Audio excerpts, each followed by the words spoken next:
2 നാം അവിശ്വസ്തരായിരുന്നാലും അവൻ വിശ്വസ്തനായിരിക്കും. എന്തെന്നാൽ തന്നെ തന്നെ നിഷേധിക്കുക അവന് സാധ്യമല്ല. അപ്പൊ 90 ദിവസം കഴിഞ്ഞാലും ഇനി നിങ്ങളെ ഉടമ്പടി നീലയായി, ഇനി മാതാവിൻ്റെ സിൽവർ ഗ്രേയിൽ കടലിലേക്ക് നിങ്ങൾ പോയാലും ശരി, നിങ്ങൾ ഇടയ്ക്ക് പിന്നീട് ഉടമ്പടി നിങ്ങൾക്ക് ചെയ്യാൻ പറ്റാത്ത അവസ്ഥ വന്നാലും എന്തായാലും ദൈവം, നിങ്ങൾ അവിശ്വസ്തരായിരുന്നാലും ദൈവം. അപ്പോൾ എപ്പോഴും നമ്മൾ ഓർത്തേക്കണം, നമ്മളിങ്ങനെ ഇടയ്ക്ക് നമുക്ക് മനുഷ്യന്മാർക്ക് ചില ചാബല്യങ്ങളും കുടുംബത്തിലും ഞെരുക്കങ്ങളും കാലാവസ്ഥ ഭേദങ്ങളും ന്യൂനമർദ്ദങ്ങളൊക്കെ ഉണ്ടാകത്തില്ലേ? കുടുംബത്തിൽ ഉണ്ടാകില്ലേ ന്യൂനമർദ്ദം? അപ്പോൾ ന്യൂനമർദ്ദം ഉണ്ടാകുമ്പോൾ സ്വാഭാവികമായിട്ട് ഭയങ്കര ഹെവി ഡൗൺ പോറൊക്കെ ഉണ്ടാവും. ഇപ്പം എന്താ പറയണത്, ഭയങ്കര മഴ പെയ്തൊക്കെ ഉണ്ടാകും ജീവിതത്തിൽ. അപ്പം നമ്മൾക്ക് ഉടമ്പടിയോട് മാനുഷികമായിട്ട് ചില സമയത്ത് ഏതെങ്കിലും ഒരു വീഴ്ച വന്നാലും പേടിക്കരുത്. എന്താ കാര്യം, നമ്മൾ ചെയ്ത ഉടമ്പടിയിൽ നിങ്ങൾ അവിശ്വസ്തരായിരുന്നാലും ദൈവം. അതുകൊണ്ട് ഞാൻ നിങ്ങളോട് പറയുന്നത്, നിങ്ങൾക്ക് പുതുക്കാൻ ഞാൻ അവസരം തന്നതിൻ്റെ കാര്യം അതാ. ചില ആൾക്കാർ 21 ഉടമ്പടി എടുത്തിട്ട് 16 തൊട്ട് 21 വരെ ഉടമ്പടി എടുത്ത് ജീവിച്ചു.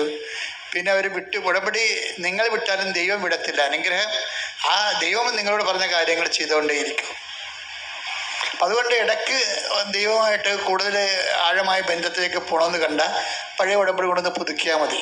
ചില ആൾക്കാർ ചെയ്യണമെന്ന് വെച്ച് കഴിഞ്ഞാൽ പഴയ ഉടമ്പടി പുതുക്കാൻ വരും. എന്തിനാണ് വരുന്നതെന്നറിയാമോ? അച്ഛനെ കാണാൻ. അപ്പം ഞങ്ങൾക്ക് ആ കള്ളത്തരം മനസ്സിലാകുന്ന കയറുമ്പോൾ നമുക്ക് അന്ന് ഞാനിവിടെ എൻ്റെ അടുത്ത് വരുമ്പോൾ ഞാൻ ആ ഉടമ്പടി നോക്കും, ഈ ഉടമ്പടി എന്നാണെന്ന് നോക്കും. അപ്പോൾ ഉടമ്പടി 2022 ഉടമ്പടി.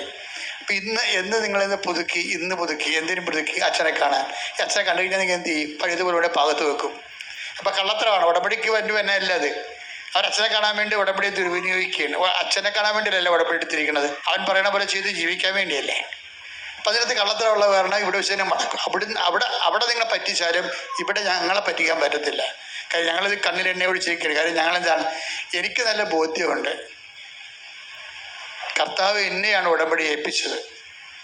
അപ്പോൾ ആ വിഷയത്തിൽ ഞാനൊരു കോംപ്രമൈസും ചെയ്തില്ല. ഓഫീസുള്ളവിടത്ത് നിങ്ങൾ നിലവിളിക്കുമ്പോഴും എന്തെങ്കിലുമൊക്കെ പറയുമ്പോഴപ്പോൾ അവർ നിങ്ങളുടെ കണ്ണീര് കാണുമ്പോഴൊക്കെ അപ്പം തന്നെ ഒപ്പിട്ട് തരും. പക്ഷേ ജോസഫച്ചൻ ഒപ്പിടത്തില്ല. കാരണം നിങ്ങളുടെ വിഷയങ്ങൾ കൈകാര്യം ചെയ്യാനല്ല എന്നെ ഏൽപ്പിച്ചിരിക്കുന്നത് ദൈവം പറയണ പോലെ നിങ്ങളെ ജീവിപ്പിക്കാനാണ് ഏൽപ്പിച്ചിരിക്കുന്നത്. അപ്പം ഞാൻ അതിനെ പ്രാധാന്യം കൊടുക്കത്തുള്ളൂ. ഞാൻ പറഞ്ഞു, നിങ്ങൾ പോയി മര്യാദയ്ക്ക് ഉടമ്പടി 90 ദിവസം, ഇപ്പോൾ 2 ഇടയ്ക്ക് ഗ്യാപ്പ് വന്നില്ലേ? അപ്പം 2000 ഇപ്പോൾ ഉടമ്പടി പുതുക്കിയില്ല. ഇനി ഒന്ന് പോയി ജീവിക്ക്, 2 മാസം കഴിഞ്ഞിട്ട് വരാൻ പറയും. എന്താ കാര്യം, ഉടമ്പടിയിലുള്ള ആളെയാണ് കാണാൻ പറ്റത്തുള്ളൂ. ഈ 10-15 ലക്ഷം ആൾക്കാർ ഉടമ്പടി എടുത്തിട്ടില്ലേ? അപ്പം ഇവരെ എല്ലാവരും കാണും, തീർച്ചയായിട്ടും. കാണാത്തവരുണ്ട്. ഒരു ദിവസം ഞാൻ 300 പേരൊക്കെയാണ് കാണുന്നത്. കാണേണ്ട കാര്യമുണ്ടേ കണ്ടാൽ മതിയല്ല. ഉടമ്പടിക്ക് ശരിക്കും ഞാൻ പക്കാ ഉടമ്പടിക്ക് അച്ഛനെ കാണേണ്ട ഒരു കാര്യവും വരത്തില്ല. ഇവിടെ ഉടമ്പടി സിൽവർ ഗ്രേ ആയിട്ട് പോണ ആൾക്കാർ, അവർ അച്ഛനെ കാണാത്തവരുണ്ട്. അവർ ഓഫീസിൽ ചോദിക്കും, ഉടമ്പടി ഇത്രയും ആയില്ല, അച്ഛനെ കാണണ്ടേ? ഇല്ല, കാണണ്ട. എന്താ കാണേണ്ട ആളെ ഞങ്ങൾ കണ്ടാണ് ജീവിക്കണത്. അതാണ് പ്രശ്നം. അത് കർത്താവിനാണ് പ്രാധാന്യം. അവിടെ കാണേണ്ട ആളെ ഞങ്ങൾ കണ്ടാണ് ജീവിക്കണമെന്നേ, അച്ഛനെ കാണണ്ട. അതാണ് പക്ക ഉടമ്പടി എന്ന് പറയണത്. അവർക്ക് നല്ല ആത്മവിശ്വാസമാണ് അവർ ചെയ്യണ കാര്യങ്ങൾ. ഇപ്പം എന്താ ഈശോ പറഞ്ഞിരിക്കണത്? ഈശോ എന്താ പറഞ്ഞ? 15:10 എന്താ പറഞ്ഞത്? ഒന്നിട്ട് വായിച്ചത്. യോഹന്നാൻ 15:10. യോഹന്നാൻ 15:10. ഞാൻ എൻ്റെ പിതാവിൻ്റെ കൽപ്പനകൾ പാലിച്ച് എന്ന് പറഞ്ഞേ, ഞാൻ എൻ്റെ പിതാവിൻ്റെ കൽപ്പനകൾ പാലിച്ച് അവിടുത്തെ സ്നേഹത്തിൽ നിലനിൽക്കുന്നത് പോലെ നിങ്ങൾ എൻ്റെ കൽപ്പനകൾ പാലിച്ചാൽ എൻ്റെ സ്നേഹത്തിൽ നിലനിൽക്കും. ഉടമ്പടി എന്ന് പറഞ്ഞാൽ എന്താണ്? അവൻ പറയണത് പോലെ ചെയ്യുക എന്ന് വെച്ച് കഴിഞ്ഞാൽ അവൻ്റെ കൽപ്പനകൾ പാലിച്ച് ജീവിക്കുക. ഈ അവൻ്റെ കൽപ്പനകൾ പാലിച്ച് ജീവിക്കുന്നതാണ് ഉടമ്പടി ജീവിതം എന്ന് പറയണത്, അല്ലേ? അതിൻ്റെ അകത്ത് പ്രാർത്ഥന മാത്രമല്ല, അവൻ്റെ എല്ലാ കൽപ്പനകളും നമ്മൾ പാലിക്കുകയാണ്. ഞാൻ രോഗിയായാലും നിങ്ങൾ എന്നെ സന്ദർശിച്ചു, നിങ്ങൾ ഭൂമിയുടെ അതിർത്തികൾ വരെ എൻ്റെ സാക്ഷികളായിരിക്കും. ഈ റിജു എന്ന് പറഞ്ഞ സഹോദരൻ സാക്ഷ്യം പറഞ്ഞപ്പോൾ എന്താ പറഞ്ഞെന്നറിയാവോ? വൈഫ്, ഞാൻ എന്തിനാ സാക്ഷ്യം പറയാമെന്നറിയാവോ? ദൈവം തന്ന ഒരു അനുഗ്രഹവും മൂടി വെക്കരുത്. അതെന്താണ്? ആ ദൈവം തന്ന അനുഗ്രഹം മറ്റുള്ളവർക്ക് വിശ്വാസം വർദ്ധിക്കാൻ വേണ്ടി ദൈവം നമുക്ക് തന്നതാണ്. അത് അപ്പം റിജു പക്ഷെ ഒരു ഉടമ്പടിയെ എടുത്തിട്ടുള്ളൂ. ആ ഉടമ്പടിയിലുള്ള ആൾക്ക് കിട്ടിയ ബോധ്യം കണ്ടില്ലേ? ഞാൻ എന്തിനാ ഉടമ്പടിയിൽ സാക്ഷ്യപ്പെടുന്നറിയാവോ? ദൈവത്തിൻ്റെ അനുഗ്രഹങ്ങളൊന്നും മൂടി വെക്കരുത്. എന്താ കാര്യം? അത് നിങ്ങൾക്കുള്ളതല്ല, അത് മറ്റുള്ളവർക്ക് വിശ്വാസം വർദ്ധിപ്പിക്കാൻ നിങ്ങൾക്ക് ദൈവം തന്നതാണ്. അപ്പം മറ്റുള്ള വിശ്വാസം വർദ്ധിക്കാൻ വേണ്ടി നിങ്ങളത് പരസ്യമായി പറയണം. കണ്ട, ഇപ്പം എന്തൊരു ബോധ്യമാണ് ആൾക്കാർക്ക് കിട്ടണമെന്ന് നോക്കിയേ. അപ്പം സാക്ഷ്യം കിട്ടിയിട്ട് 3 കൊല്ലമായിട്ടും പറയാത്ത ഒരാൾക്കാരൊക്കെ ഉണ്ട്, സാക്ഷ്യം കിട്ടിയിട്ട്. പക്ഷെ അതിനകത്ത് വിഷയം പറഞ്ഞതെന്ന് വെച്ച് കഴിഞ്ഞാൽ, നിങ്ങൾക്ക് ഗുരുതരമായൊരു വിഷയം വന്നാൽ ഞാൻ ഏറ്റെടുത്താലും ദൈവം ഏറ്റെടുക്കത്തില്ല. നിങ്ങൾ കരച്ചൊരു വിഷമം കാണുമ്പോൾ ഞാനത് ഏറ്റെടുക്കും. പക്ഷെ നിങ്ങൾ പണ്ട് ദൈവത്തിനെ പറ്റി ജീവിച്ചിരിക്കുന്ന ആളായ കാരണം, ദൈവം അവിശ്വസ്ത വ്യക്തികളായത് കാരണം, വയറ്റിപ്പഴപ്പിന് മാത്രം ദൈവത്തെ ദുരുപയോഗിച്ച കാരണം ദൈവം ഏറ്റെടുക്കത്തില്ല. നമ്മുടെ കയ്യിൽ നിന്ന് കുറ്റകൃത്യം ക്രൈം ഉണ്ടാകാതിരിക്കാൻ നോക്കണം. സാക്ഷ്യം പറയാതിരിക്കുന്ന ഒരു ക്രൈമാണ്, ശരിക്കും പറഞ്ഞാൽ ഒരു കുറ്റകൃത്യമാണ്. എന്താണ്? നിന്റെ വിശ്വാസം വർദ്ധിപ്പിക്കാൻ വേണ്ടിയും മറ്റുള്ളവരുടെ വിശ്വാസം വർദ്ധിപ്പിക്കാൻ വേണ്ടിയും കർത്താവ് എന്താ പറഞ്ഞത്? ശിമയോനെ, സാത്താൻ നിന്നെ ഗോതമ്പ് മണിയും പോലെ പാറ്റാൻ നോക്കുകയായിരുന്നു, ഞാൻ നിനക്ക് വേണ്ടി പ്രാർത്ഥിക്കുകയായിരുന്നു. നീ എഴുന്നേറ്റ് നിന്റെ സഹോദരങ്ങളെ ബലപ്പെടുത്തുക. അല്ലേ? അപ്പം നമുക്കൊരു ബാധ്യതയുണ്ട്. എന്താണ്? വിശ്വാസം കുറഞ്ഞു പോയ ആൾക്കാരെ ബലപ്പെടുത്താനൊരു ബാധ്യതയുണ്ട്. Take the word of God. ശ്രുതികട്ടെ. ഹല്ലേലൂയ, ഹല്ലേലൂയ, ഹല്ലേലൂയ, ഹല്ലേലൂയ, ഹല്ലേലൂയ. യേശുവേ നന്ദി. ഹല്ലേലൂയ, ഹല്ലേലൂയ, ഹല്ലേലൂയ. ഹല്ലേലൂയ, ഹല്ലേലൂയ, ഹല്ലേലൂയ, ഹല്ലേലൂയ. ലൂക്ക 22:31-32 തിരുവചനങ്ങൾ. ലൂക്ക 22:31. ശിമയോൻ, ശിമയോൻ, അത് ശിമയോൻ, ഇതാ സാത്താൻ നിങ്ങളെ ഗോതമ്പ് പോലെ പാറ്റാൻ ഉദ്യമിച്ചു. എന്നാൽ നിന്റെ വിശ്വാസം ക്ഷയിക്കാതിരിക്കാൻ ഞാൻ നിനക്ക് വേണ്ടി പ്രാർത്ഥിച്ചു. നീ തിരിച്ചു വന്ന് നിന്റെ സഹോദരരെ ശക്തിപ്പെടുത്തണം. സാക്ഷ്യം എന്ന് പറഞ്ഞാൽ എന്താണ്? നീ തിരിച്ചു വരികയാണ്. തിരിച്ചു വന്ന് എന്തിനാ സാക്ഷ്യം പറയണത്? നിന്റെ സഹോദരങ്ങളെ ശക്തിപ്പെടുത്താൻ. അപ്പം എനിക്ക് എൻ്റെ വയറ്റിപ്പഴപ്പ് മാത്രമേ നോക്കേണ്ട കാര്യമുള്ളൂ. വേറെ ആരും വിശ്വാസം ഇല്ലാതെ മരിച്ചാൽ എനിക്ക് പ്രശ്നമല്ല എന്ന് വെച്ചാൽ ദൈവം എനിക്ക് പ്രശ്നമല്ലെന്ന് എൻ്റെ അർത്ഥം. ഒരു കാലത്ത് സാക്ഷ്യം പറയാതെ ദൈവം എനിക്ക് പ്രശ്നമല്ലെന്ന് പറഞ്ഞ ആള് പിന്നെ അതിനേക്കാൾ മോശം കണ്ടീഷനിൽ വന്നാൽ ഞാൻ ചിലപ്പോൾ കരുണ കാണിക്കും. പക്ഷേ നിങ്ങളെ സത്യസന്ധമായി അറിയാവുന്ന ദൈവം നിങ്ങളോട് കരുണ കാണിക്കത്തില്ല. എന്താ കാര്യം? നിങ്ങൾക്ക് തന്ന വിശ്വാസം നിങ്ങൾ കൈമാറുകയോ നിങ്ങളുടെ സാക്ഷ്യം മറ്റുള്ളവരുടെ മുമ്പിൽ ഏറ്റുപറഞ്ഞ് മറ്റുള്ളവരുടെ വിശ്വാസത്തിലേക്ക് കൊണ്ടുവരികയോ ചെയ്തില്ല. അത് നിസ്സാര കാര്യമല്ല. ഉടമ്പടി കഴിഞ്ഞാൽ ഉടനെയുള്ള ദൈവിക ഉത്തരവാദിത്വം എന്താണ്? സാക്ഷ്യം പറയുന്നുള്ളതാണ്. ആ സാക്ഷ്യം സന്തോഷത്തോടെ പറയണം. സാക്ഷ്യം സന്തോഷത്തോടെ പറയണം. ഇപ്പം ചിലക്ക് സാക്ഷ്യം പറയുമ്പോഴേ എന്തൊരു അഭിഷേകമാണ്. ചില ആൾക്കാർ സാക്ഷ്യം ഒരു ഉത്തരവാദിത്വം പോലെ പറയും. അത് ഉടമ്പടി അങ്ങനെയാണ് ചെയ്യണത്. ഉടമ്പടിയും ചില ആൾക്കാർ ചെയ്യണത് എന്താണ്? ഒരു ഉത്തരവാദിത്വം പോലെ. രാവിലെ എഴുന്നേറ്റ് 10 ശിഖർ പ്രാർത്ഥന ചെല്ലണം. ആ നീലത്തിൽ കത്തിക്കണം. ആ കത്തിച്ച് രാത്രി എഴുന്നേറ്റിട്ട് കുടുംബ പ്രാർത്ഥന കഴിയുമ്പോൾ പച്ചത്തിരി കത്തിക്കണം. ആ കത്തിച്ച് അവന് ഉടമ്പടി പ്രാർത്ഥന ചെല്ലണം. ആ ചെല്ല്. ഇതാണ് അവസ്ഥ ചില ആൾക്കാരുടെ. ആ ഉത്തരവാദിത്തങ്ങൾ മാത്രം. പത്രം കൊണ്ടുപോയി എല്ലാവരും കൊടുക്കണം. ആ കൊടുത്ത് തീർന്ന്. ഉടമ്പടി ഒരു ഉത്തരവാദിത്തം പോലെ ചെയ്ത് ഈ റോബോട്ട് ഉടമ്പടിക്കാരുണ്ട്. യന്ത്ര മനുഷ്യർ രാവിലെ എഴുന്നേക്ക് കറക്റ്റായിട്ട് യന്ത്ര മനുഷ്യനെ പോലെയാണ് ഈ ഉടമ്പടി കൊണ്ട് യന്ത്ര മനുഷ്യർ. ഇവർ പോലെ. പക്ഷെ എന്താ പ്രശ്നം എന്ന് വെച്ച് കഴിഞ്ഞാൽ ഉടമ്പടി ഒരു ഉത്തരവാദിത്വം നിർവഹിക്കുന്ന കേവലമായ ഒരു അനുഷ്ഠാന ക്രമമല്ല. ഇപ്പം ഈശോ എന്താ പറയണത്? എൻ്റെ കൽപ്പനകൾ പാലിച്ചാൽ നിങ്ങൾ എൻ്റെ സ്നേഹത്തിൽ ഒന്ന് കൈയടിച്ച് ശ്രുതികട്ടെ. ഹല്ലേലൂയ, ഹല്ലേലൂയ, ഹല്ലേലൂയ, ഹല്ലേലൂയ. അതാണ് എൻ്റെ പ്രശ്നം. നമ്മൾ എന്തിനാണ് ഇതൊക്കെ ചെയ്യണത്? നമ്മൾ എന്തിനാണ് ഈ കാരുണ്യ പ്രവർത്തികളും പ്രേക്ഷിത പ്രവർത്തനങ്ങളൊക്കെ ചെയ്യണത്? അതിൻ്റെ ഒറ്റ ലക്ഷ്യം മാത്രമേ ഉള്ളൂ. ഉടമ്പടി ഉത്തരവാദിത്വം നിർവഹിക്കുകയല്ല. പിന്നെന്താ ഉദ്ദേശം? എൻ്റെ സ്നേഹത്തിൽ നിലനിൽക്കുക. അതാ 15:10 മറന്നു പോകരുത്. ഇതിൻ്റെ ആത്മാവായൊരു വേടാണത്. എന്താണ്? നിങ്ങൾ എൻ്റെ കൽപ്പനകൾ പാലിച്ചാൽ, രോഗികളെ ശുശ്രൂഷിക്കുകയും കർത്താവിനെ അറിയിക്കുകയും ചെയ്താൽ എന്ത് സംഭവിക്കും?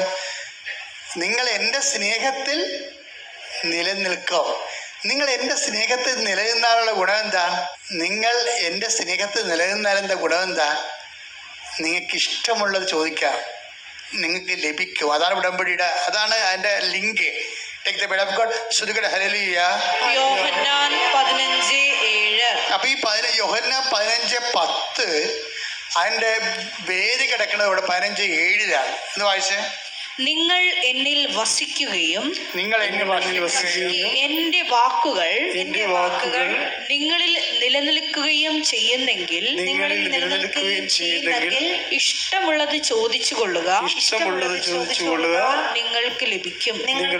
അപ്പൊ ഈ സ്നേഹത്തിൽ വസിക്കുന്നു അതില്ലേ, നിങ്ങൾ ഞാൻ എൻ്റെ പിതാവിൻ്റെ കൽപ്പന പാലിച്ച് അവിടുത്തെ സ്നേഹത്തെ വസിക്കുന്ന പോലെ എൻ്റെ കൽപ്പനകൾ പാലിച്ചാൽ നിങ്ങൾ എൻ്റെ സ്നേഹത്തെ വസിക്കും. അതായത് 15:10. നിങ്ങൾ എൻ്റെ സ്നേഹത്തിൽ വസിച്ചാൽ എന്ത് സംഭവിക്കും? നിങ്ങൾക്ക് ഇഷ്ടമുള്ള ചോദിക്കാം, അത് നിങ്ങൾക്ക് ലഭിക്കും. അതാണ് ലിങ്ക് എന്ന് പറഞ്ഞാൽ അതാണ്. അപ്പം 15:10 എന്ന് പറയണത് അതിൻ്റെ ലിങ്ക്, അതിൻ്റെ വേരുള്ളത് 15:7 ഉള്ളത്. അപ്പം എന്തിനാണ് ഉടമ്പടി എടുക്കണത്? ദൈവത്തിൻ്റെ സ്നേഹത്തിൽ വസിക്കാൻ വേണ്ടിയാണ്. എല്ലാവരും ഉടമ്പടി എടുത്ത് പകുതിയോളം പേര് 1,600 പേര് ജനത്തിലുണ്ടായിരുന്നെങ്കിൽ 1,300 പേർ ഉടമ്പടി എടുത്തു. ഉടമ്പടി എടുത്തപ്പോൾ ഉടമ്പടി അവസാനം കാശ്രയം കൊടുക്കണത് ഇപ്പോൾ വിദേശ രാജ്യങ്ങളിലെ കാശ്രയം കൊടുക്കുന്നത് ഞാൻ നേരിട്ടാണ് കൊടുക്കുന്നത്. കാരണം അവരെ പിന്നെ നമ്മൾ കാണുന്നില്ലല്ലോ. നിങ്ങളിനി എപ്പോഴെങ്കിലും എനിക്ക് കാണാമല്ലോ. അപ്പം അവിടെ ഞാൻ നേരിട്ട്, കാര്യം അവരെ ഒരിക്കലും ചിലപ്പോൾ കാണത്തില്ല. അവരേതോ രാജ്യത്തുള്ള ആൾക്കാർ അവർ നാട്ടിൽ വന്നാൽ തന്നെ കാണണമെന്ന് നിർബന്ധമില്ല. അപ്പം അതുകൊണ്ട് തന്നെ അവരവിടെ വെച്ച് തന്നെ കാശ്മീർ ഞാൻ കൊടുത്ത് ബ്ലസ് ചെയ്യും. അപ്പോൾ ഞാൻ കാശ്മീരം ബ്ലസ് ചെയ്തപ്പോൾ ഇങ്ങനെ ഉടമ്പടി എടുത്ത് എൻ്റെ അടുത്ത് വരുന്ന കാശ്മീരം ബ്ലസ് ചെയ്യുന്ന കൊടുക്കുന്നു. അപ്പോൾ ഞാൻ നോക്കുമ്പോൾ ഷീബ എന്നും പറഞ്ഞൊരു മോള്, ഞാൻ അപ്പം ചേട്ടി നീ കൃപാസനത്തിന് അടുത്ത താമസിച്ച് സിംഗപ്പൂർ ഒന്ന് ഉടമ്പടി എടുക്കണം. ഇവളെൻ്റെ ഇടവക്കാരത്തിയായിരുന്നു. ഞാൻ അപ്പുറത്തെ പള്ളി ഇരിപ്പുണ്ടായിരുന്നല്ല 6 കൊല്ലം. അപ്പം അവിടെ ഇവർക്ക് ചായക്കടയൊക്കെ ഉണ്ടായിരുന്നായിരുന്നു. ഞാൻ പോയി വെച്ചിരിക്കുമായിരുന്നു. അപ്പം ഞാൻ പറഞ്ഞത് അന്ന് നീ നാട്ടിൽ ജീവിച്ച കാലത്തൂടെ കൃപാസനത്തിൽ വന്ന് ഉടമ്പടി എടുത്തിട്ടില്ല. ഇപ്പം അവൾ സിംഗപ്പൂർ എത്തിയിട്ട് അവിടെ പോയി ഉടമ്പടി എടുത്തിരിക്കുകയാണ്. അപ്പം നാട്ടിൽ ജീവിക്കുന്ന ആൾക്കാർ ഇന്ന് പോലും പകുതിയോളം ആൾക്കാർ ഉടമ്പടി എടുത്തിട്ടില്ല. ഈ കൃപാസനം ഇത്രയും മൂക്കുമുട്ട കടന്നിട്ട് പോലും ഉടമ്പടി എടുക്കാൻ ചില ആൾക്കാരെ ഈശോ വിളിച്ചിട്ടില്ല. അതാണ് വിഷയം. ഈ കോരവരുത്തി കിടക്കുന്ന ആദിവാസിയെ കർത്താവ് വിളിച്ചുകൊണ്ട് വന്നത് സാക്ഷ്യം പറയിപ്പിച്ചു. അതാണ് ഈശോ പറഞ്ഞത്, നിങ്ങൾ എന്നെ തിരഞ്ഞെടുക്കുകയല്ല, ഞാൻ നിങ്ങളെ തിരഞ്ഞെടുക്കുകയാണ്. കൈയടിക്കട്ടെ, ശ്രുതിക്കട്ടെ. ഹല്ലേലൂയ.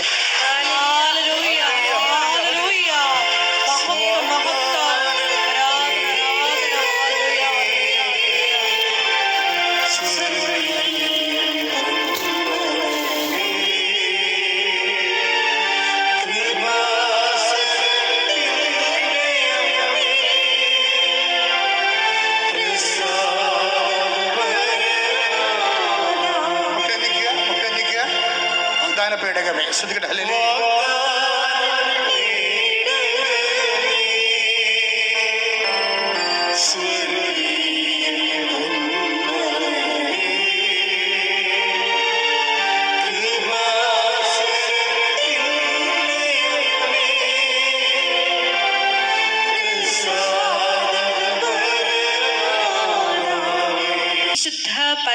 ദിവ്യ കാരുണ്യത്തിന് നേരവും ആരാധനയും സ്തുതിയും പുകഴ്ചയും ഉണ്ടായിരിക്കട്ടെ. അമ്മേ പരിശുദ്ധ അമ്മേ, അമ്മേ പരിശുദ്ധ അമ്മേ, ഭൂസ്വർലോകങ്ങളുടെ രാജ്ഞിയായ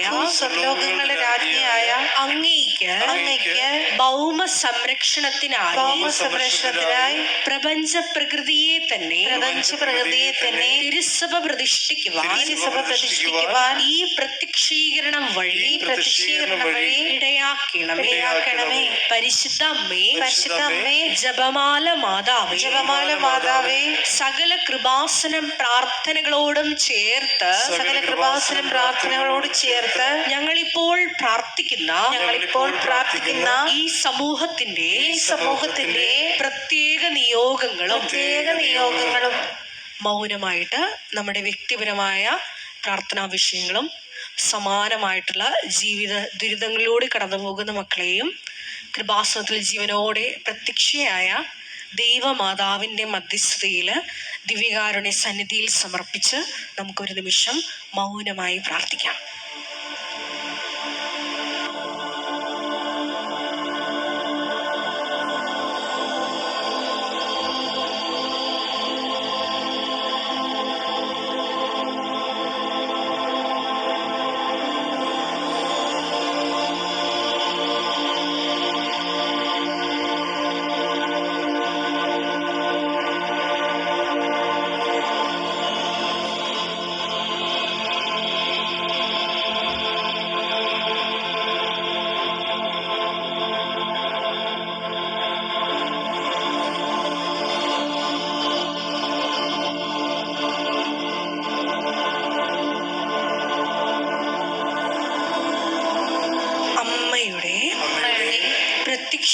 വശീകരണത്തിന്റെ ഈ അനുഗ്രഹവേളയിൽ ഞങ്ങൾക്ക് സാധിച്ചു തരുവാൻ കനിയണമേ. ആമേൻ. സ്തുതിച്ചു പ്രാർത്ഥിക്കാം. ഹല്ലേലൂയ, ഹല്ലേലൂയ, ഹല്ലേലൂയ, ഹല്ലേലൂയ, ഹല്ലേലൂയ. മഹത്വം, മഹത്വം. പിതാവേ, മഹത്വം.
So